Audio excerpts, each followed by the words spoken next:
Are you ready? We're going to do it. Speed running crowdfunding again. Number two. Now, you may notice my voice is a little bit off, so we're just going to see if I can go on for full-blown laryngitis here. Full-blown, lose the voice by the end of this video, because why not, right? Why not? And this is going to be a little bit different too, because I'm going to tell you, there are so many well-funding games on crowdfunding right now. Well-funding. And what I mean by that is either high 5 figures or 6 figures. And let's go through them all. And let's give a little Roman Colosseum situation going on here too. But I've already been preambling too long on the speedrunning video, right? Time is precious. Let's do this. Let's go right into it. Now, we're going to start with Kickstarter because that's where all the cool kids start. Now, we're just going to go right to the big one, right? This is Cthulhu Death May Freaking Die. It's going to outperform Oathsworn. I told you that before it launched, it was going to outperform both Sworn by the time it's done, and it's going to. It's already at $1.7 nearly million right now, and they're throwing in add-ons after add-ons after add-ons. And if you didn't see it already, they've already included the Unspeakable box. They've already included the big bad guy from last time, which I say do not buy. But they've also included 2 other things as well. They've got an additional Old God expansion. Then they also have whatever these are. These are your animal allies, mutated animals, which are like a combination of relics and allies that you're going to be starting off with, which actually seems really cool, which actually also scares me because it reminds me of sort of the Pets expansion for Arcadia Quest, where it just was, okay, it's way too much, it's way too much, it's way too much, where they started to literally jump the shark, only in this case, we're not jumping the shark, we're jumping like the owl, the monkey, the snake, and the dog in that sense. Like, that's how I have fears about this being completely unbalanced in terms of what they're throwing out there. Now, you'll also notice that this expansion is exclusive. I said the over-under for this whole thing on Reddit the other day, jokingly, it was like $720 or something, but I stand by that, especially if you're looking at getting all the new stuff. The core pledge is still the way to go. All the add-ons, meh. This one, maybe though, you add on in the pledge manager free will. But, you know, again, don't add on during the campaign.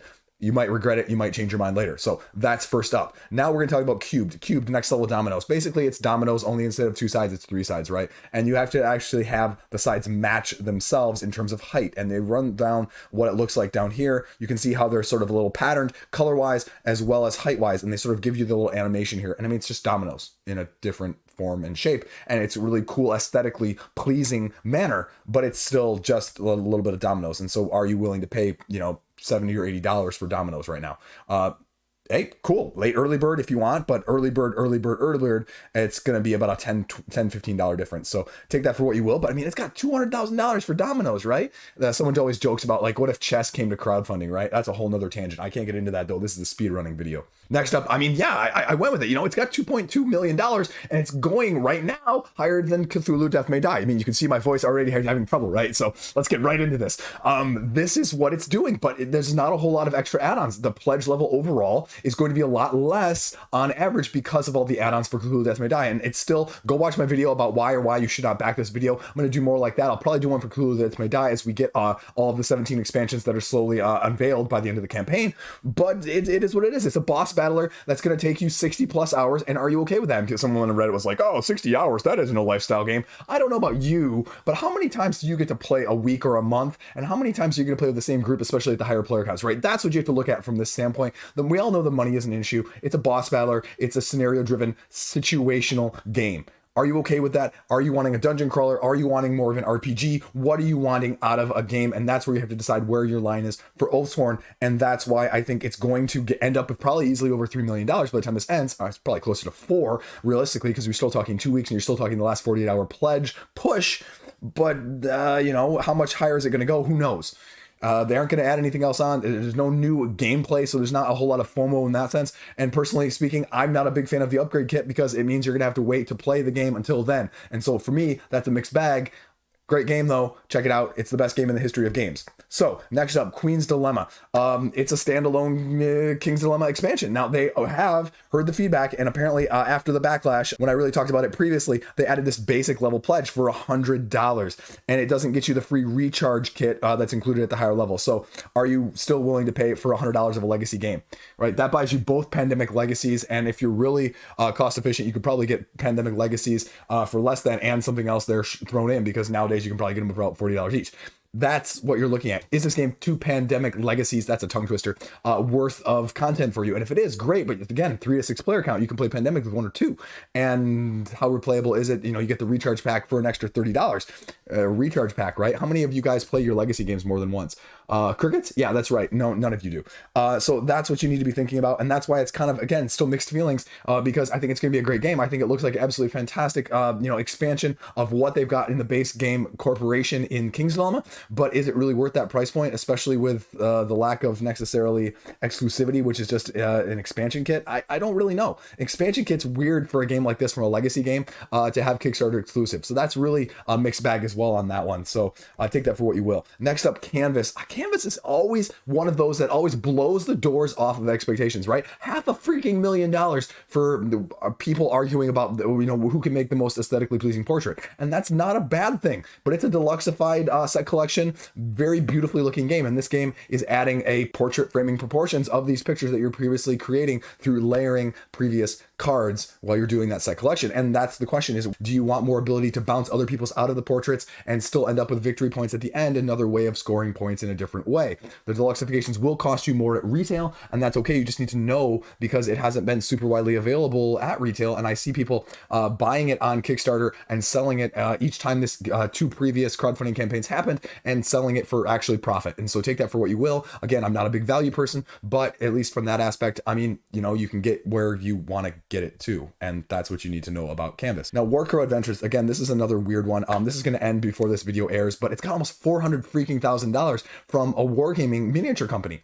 And it's another app-based scenario-driven dungeon crawl RPG-ish game. Like, right? Like, I'm just throwing all those terms out there because it just kind of is one of those situations.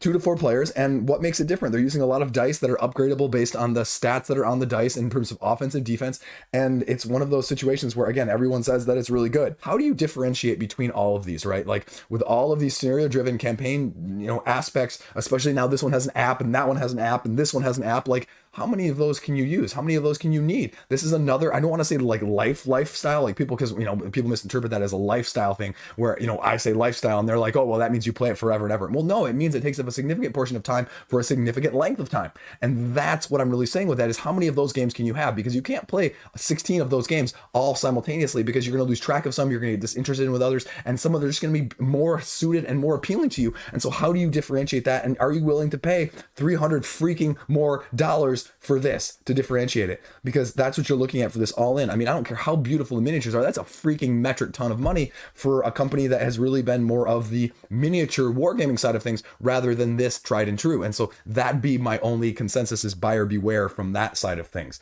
Hidden Leaders, we'll talk about it because it's close enough to the $100,000 threshold, $72,000. It's an expansion for Hidden Leaders, which again, it was one of those kind of under the radar, party-esque games, which sort of crosses boundaries in terms of super serious and super silly. And it just, you play cards, you get cards, you draft, and you try and get your little token as far up and down the board that you need to based on the faction leader that you have.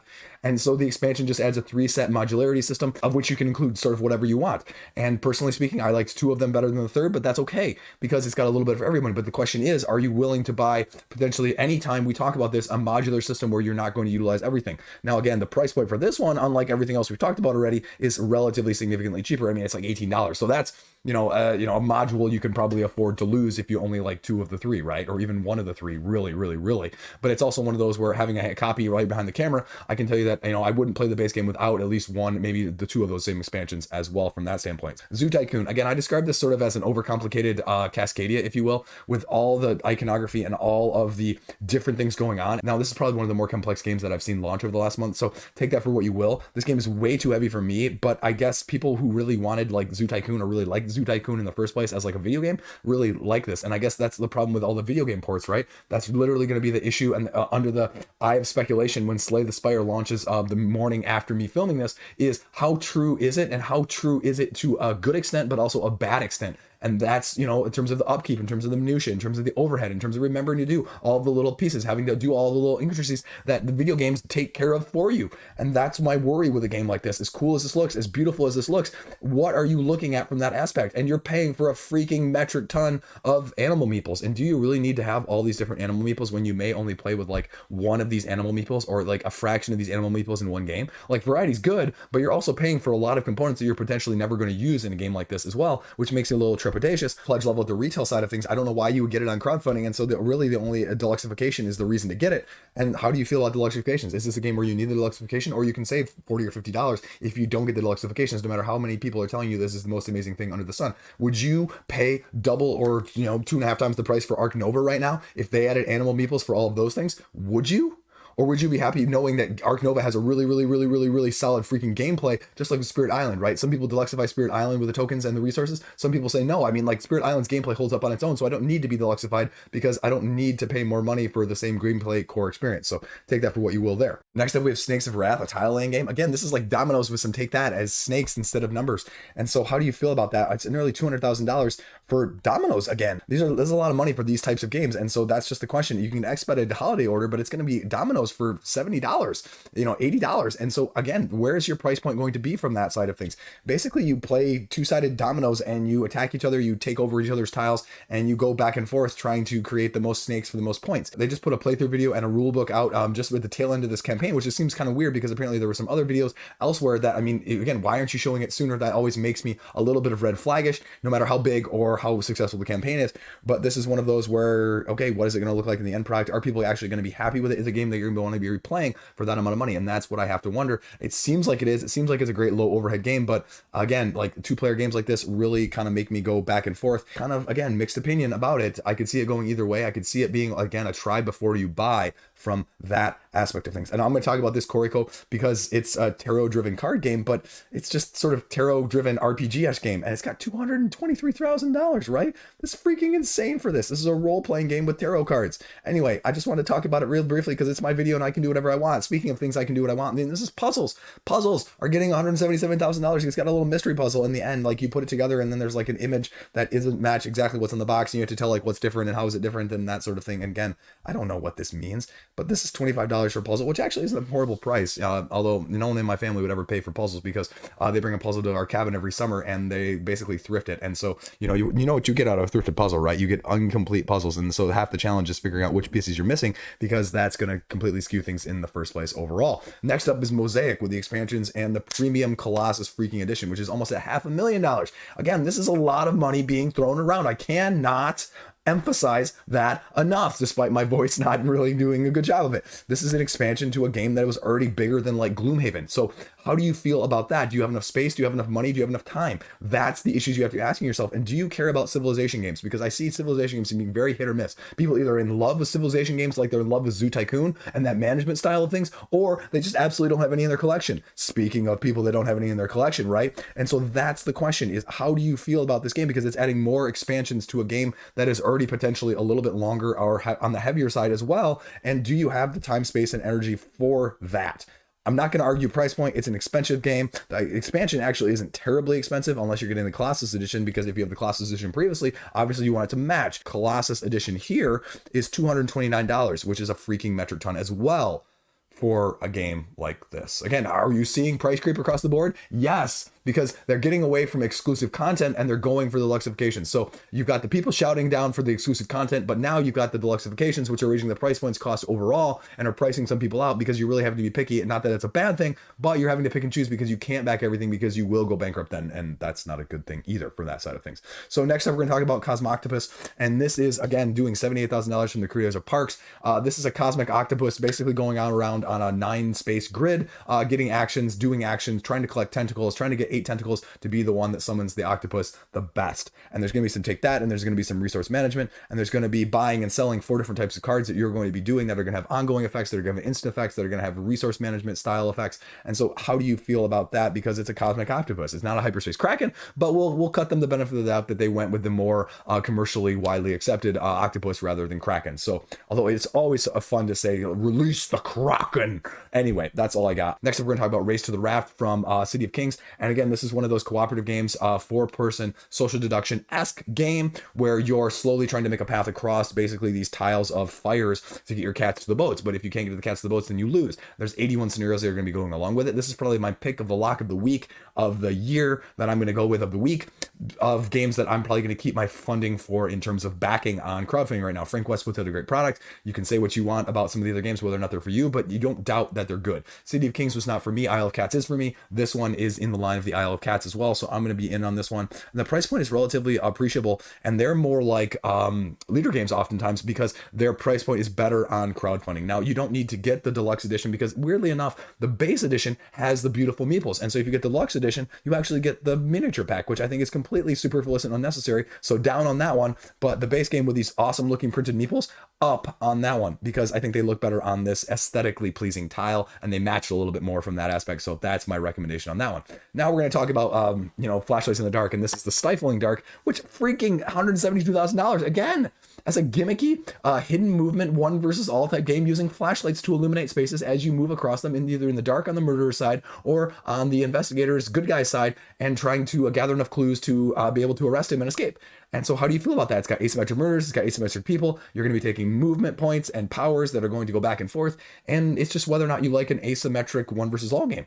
And those are rare and far in between, but you really have to have the group for a one versus all, because I know a lot of groups don't like the one versus all because a lot of people don't like to be the one. I love to be the one. I freaking love it. And so for me, I just didn't see, personally speaking, the appeal because I'm not a big horror genre fan. I'm not a big, like in the dark, scary type of fan. And so that doesn't do anything for me, but it looks like a solid game if you like what they're presenting. It's definitely got an appeal, and it's definitely got a good gimmick, so take that for what you will.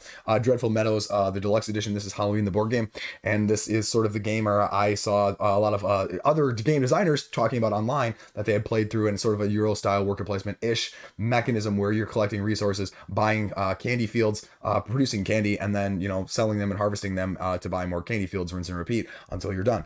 I don't know. Again, this one said the gameplay is really solid, but this is not my type of game in the first place in a Euro style resource management sort of situation, especially from the widely not appealing Halloween standpoint. Like, I didn't dress up for Halloween. I'm filming this on Halloween in case anyone's noticing. Don't doesn't do anything for me, and so this does nothing for me either. The theme does absolutely nothing for me. I'm okay with that, and people really like this, and this is going to be something that's a little bit lighter. It's going to be played in under an hour, and if you want something like that that's going to be easy 1 to 4 players, I think you should check this one out, because I think you have enough people talking about it that know what they're talking about with game designs, that this one is probably going to be relatively solid, even if you have your doubts about it right now. Next up, we have CoraQuest. CoraQuest is already at $62,000 again for like a tweener sort of light style kids RPG dungeon crawl game, which is adding a little bit more of a quest situation and upgradable items and treasures and things like that in this game. 1,800 people. Now, it's obviously not as big of a hit the first time around, and so the question is there a good market for this in the first place? Like, so sometimes I wonder about these games that are sort of halfway in between, right? Like, if my kids want to play a kids game, right, we play a kids game. If my kids want to play a daddy game, they play a daddy game. And so this in between is sort of a mixed bag, if you will, because there's not a lot of room for people to play it at that age, right? Like, they go out of that age very, very quickly, and so by the time you order it and the time you get it, especially in crowdfunding, they could be past that point. So you almost have to order it preemptively, but if you order it preemptively, are they actually going to like it when you get it? And that's sort of the mystery, and that's sort of the issue, and that's what I wonder with something like this. And do you really need more of it, or is it just fine with its own? And again, I think the price point's fine. It's only $27-30, so take that for what you will. You get to submit your own art, you get to see a little bit of cool stuff. It's standees, and these games love standees, so take that for what you will.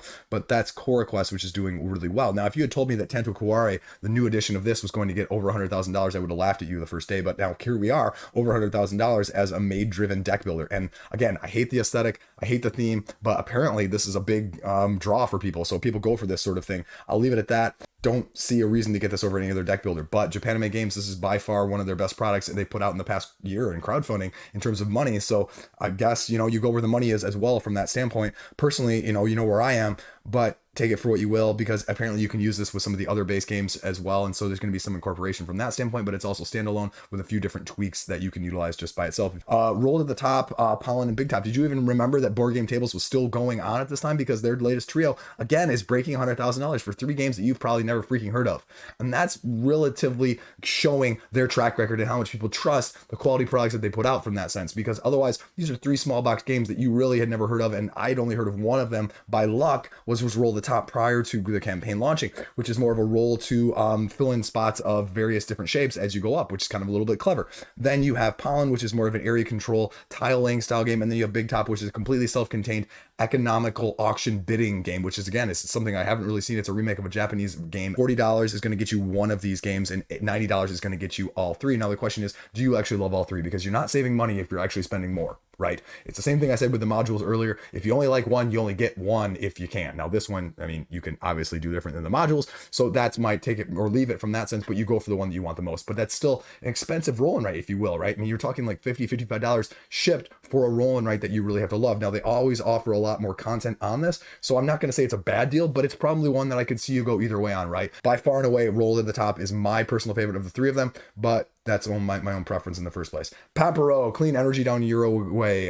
Going for wind energy instead of coal and all the other bad types of energy that are in the world, right? $140,000 from Ape Games, which again is killing it. And so this is not the typical Ape Games that we've seen in the past. Like the only Ape Games one I can think of off the top of my head though is Stygian Society, which is a cube dropping tower based RPG crawler-esque game. So completely different than that, but it's a lot heavier. I actually have a copy. I need to get it played, and that's what I'll probably be doing this weekend, so I can give a little bit of my thoughts to help embarrass myself on the heavier end of the gaming community side of things. So if you want to tune in to see me make a fool of myself in a video, that would probably be a good one to tune into, because I don't know what my voice is going to look like to that standpoint either, and I don't really know what else to describe with this because I haven't read the rulebook and I need to do that, and I've got a lot of stuff to do on this one, so we'll just skip on to the next one because you don't need to hear me talk about stuff I don't know about. But you know what, give this one a look-see, especially if you're on the heavier side. I don't know how you found my channel in the first place, but that's okay. I still love you regardless of what your gaming tastes are. Next up, Wander LaCluck's Revenge. Again, this one raised only about $50,000 last time, and they canceled it, and now this is clearly doing better this time around, but it's still very slow to fund, and we'll kind of see what happens because they closed the last one because they weren't getting enough funding. And so is this going to be a repeat since they clearly already been launched for well over a week? We'll see where it goes, because it's a ghost pirate chicken lord LaCluck and her ghost crew, which is adding fire and poison water and things like that. But the real question was, why get it now? Do you really need this? How different is it? And the guys that queue mechanisms, and people say that it was really a light dungeon crawler in the first place. Do you have something like this? Do you want something like this? Because again, it's not inexpensive to get it. It's $110 for a game like this, which is a triple digit price point. Now you can get the original as well, so take that for what you will, but that's going to cost you a whole ton more. I think that's about $200 as well. So do you need everything? Do you actually need everything? The answer honestly is no to most of these, but we do it anyway, so take that for what you will. But this is a unique lighter style dungeon crawler, so if you don't have anything that fills that niche, this one might be one to look at. But I definitely say check out the reviews of the original base game to see if it fits you, because it's probably not going to be too far from that, even with the new mechanisms. Next up, we're going to talk about Aqua Garden. Again, a Japanese game raising $184,000. That's amazing. That's freaking amazing. Aqua Garden is really beloved by the people that love it. It's not the best game out there. People don't argue that, but as sort of a Rondel set collection-esque placement game, people really like it because it also has beautiful meeples, and that's also a reason that people like it. And if you didn't get it on the first time around, my advice always with Japanese games is you get it on crowdfunding, because the retail price is, one, it's always going to be higher, plus some of it's just not widely available even from their website. And so if you want to get it, you get it. And I think some of the price point or the raised funds here is representative of that. Beachcombing is just adding another way of set collecting. Essentially, you're adding these little pieces and these little shells, and they all have slightly similar and slightly different ways of getting you points based on set collection criteria on top of what can be done in the original base game. So you're just adding an additional layer. It's adding a couple different expansions as well for more complex fish if you want that. Although I think with all the other expansions out there, you've got like way more fish than you're ever going to need. So it's just, do you really want cool looking meeples that are going to be awesome looking, that are some of the best meeples out there? But again, you're paying a premium for that. But I guarantee you that if you get the beachcombing with the base game right here, it's going to cost you less than what you would probably getting it after the campaign or from the designer's website if it goes that route in the future. So take that for what you will from that sense. Life of Amazonia, this was Cascadia on steroids, if you will. And Cascadia on steroids, Feldian nature, 13 or 17 different ways that you're scoring points at the end of every round, because you're placing these hexes, and not only you're placing the hexes, but you're placing like waterfalls, and you're placing trees, and then you're placing animals, and then certain animals can only go near to other animals, and you just got a lot of stuff that's all scoring in a different way. It's not as heavy as the Zoo Tycoon in the first game that I talked about, but it's just got a lot of different stuff going on, a lot of different avenues. And do you like that point salad approach? And that's what it screams to me, is that's like point salad Cascadia. Like if Cascadia all of a sudden doubled the number of things that you were scoring, that's what I view this game as. And so I'm just kind of mixed on it. It has definitely a try before buy it vibe for me, but I don't know whether or not it would be one of those ones that I'd like or not. And so because I can't tell, my advice is I'm going to pass, and I'm going to keep it on my trade radar. It's going to be like Meeples and Monsters, which I ended up trading for after the crowdfunding campaign ended. And so I'm okay with it from that standpoint. The price point isn't horrible for the Toucan tier. It's $65, but the Macaw pledge is really going to be the upgraded components and upgraded tokens. So again, you're looking at another freaking triple digit price point, which is cool because you got all the rise of the animal meeples. I should just call that this title of this video, rise of animal meeples. But it's raising $100,000 because of those features, and so we're seeing that across the board. Did you even know about this? I forgot to cover this one week at launch, but it's got $70,000 as well. This is 7th Sea, an expandable card game. Expandable card game. Yeah, it's only got 621 people though. The thing I wonder about from this standpoint is, you know, TCGs, ECGs, whatever you want to call them on crowdfunding nowadays, they're more of a speculative market rather than they are necessarily concerned about the quality of the game. And that's why you see them raising in the hundreds of thousands of dollars, which is why I don't really cover them routinely on the roundup, because they're just not that distinguishable and they're not that unique. And people are doing them not because they want to play them and you know, you have them from a fun way. They want to use it as a commodity and try and sell it later. And so that just kind of leaves me in a bad taste. Now, I think this one's slightly different overall, but I don't have any affiliation to the Seven Seas, and you should look at this one if you're interested at all, because I know that has a robust RPG background and fan base. That was a lot of Kickstarter projects, right? Like that was probably more than you expected, but now we're going to go to GameFound. We only have a few on GameFound, but we're going to talk about these because Witchwood just launched within the past week from Lucky Duck Games, and they're already at $400,000, which is incredible, which is a great system that they've got with a skill check based, you know, single player, head to head, not cooperative like Dark Quarter, but sort of a competitive play style of the Destinies system, where you have one where the other that you're trying to manage and trying to mitigate and trying to uncover and trying to explore and trying to beat your opponent to the end of your final, basically, story progression. And so this is another expansion of that. The only question I had, and it was a really little bit of a surprise, was that you need the base game for this. This is not a standalone expansion. Like a lot of the trend has been, see a lot of the other games that have come out recently on this side of things, like any Aeon's End, right? Like they're standalone expansions. Cthulhu Death May Die, standalone expansion. You need the base game for this one. Now, again, I will say I was not impressed with the miniature of this base game, but you know, I think that standees or even, you know, like cubes would have been much better, and so the price point would have also been much more affordable. But I know a lot of game people really liked the deluxeifications with this game in the first place as well, so take that for what you will. But again, it's killing it. I mean, there was a lot of concern about Lucky Duck saying, you know, okay, we're going to base a lot of our games in the upcoming couple years on this app-based system, and they have really struck gold with it. They're doing really well. They're putting out a solid product. People really like it. Destinies is a solid game. It's just, for me, like, I don't know how replayable it is from the 2 or 3 times. Now, they did offer an additional add-on here. Now, if I can find this with the new content here, the adversity module and the character traits module, which alleviate some of that concern about replayability, because, you know, otherwise there's only really 2 paths. Well, these offer essentially a little bit different things on how to empower yourself or awaken powers that are going to be utilized, strong side of things, or additional tasks or challenges that are going to go, you know, head to head to change the gameplay on a content basis. I would argue even that both of these are necessary, because if you're like me at all, you're going to need those. And are you willing to pay for extra that's not included in that sense, or just to spice up a game that you may have played a few times or played all the scenarios that you had? And is that going to get it back to the table? For that price point, it's probably worth it, but is it still going to be enough from you to play it again 2 or 3 or 4 or 5 more times rather than just one more time through with these additionally? And so that's something to think about. 20 strong from Chip Theory Games, which is killing it. For the lower price point that Chip Theory Games really put this out as, for $65, including the shipping, you either get all 3 of them or you don't get anything, because I don't think it's worth getting just one set of the 3 different decks. I'm in right now. I don't know if I'm going to keep it. I'm leaning towards keeping it because I really like the idea of this. I really wish they'd just flat out come out and say, we're going to have multiplayer support for this in the future, even if it's like a couple years down the line, because then I, you know, guarantee it. But with that hesitation, I just have a little bit of concern. And again, on the launch, there was no rule book. There was no like actual playthrough. And so there's a little bit of a video that they put out themselves, which again, it's not a huge concern, but now you can see that it's out. So it can alleviate a little bit of that element. But I'm just, you know, like, why not have it on the launch day? Anyway, it's got IPs that, you know, it's got Too Many Bones, it's got Hoplomachus, and then it's got their new Solar Sentinels system. And so I think it's kind of cool using 20 dice and over the challenges. People were comparing it to like a more advanced or slightly different 1-deck dungeon. And so that's sort of the vibe it gives me. But for $65, I'm potentially willing to take a risk, and I don't usually say that on crowdfunding from that aspect of things, and so that's why it's give a look-see. And if you're one of those strategist pledges, you got $650 worth of Chip Theory games coming to you for the rest of your life, so take that for what you will. Escape from New York by Kevin Wilson. Again, like, I'm just not sure about how the actual gameplay is going to be that drastically different from all of the other pandemics out there, and so it's got some cool unique mechanisms in the rulebook, but again, it's one of those where I really feel like it's a try before you buy sort of style of system, and it's got differences going on. You're trying to escape. It's sort of a you versus the cooperative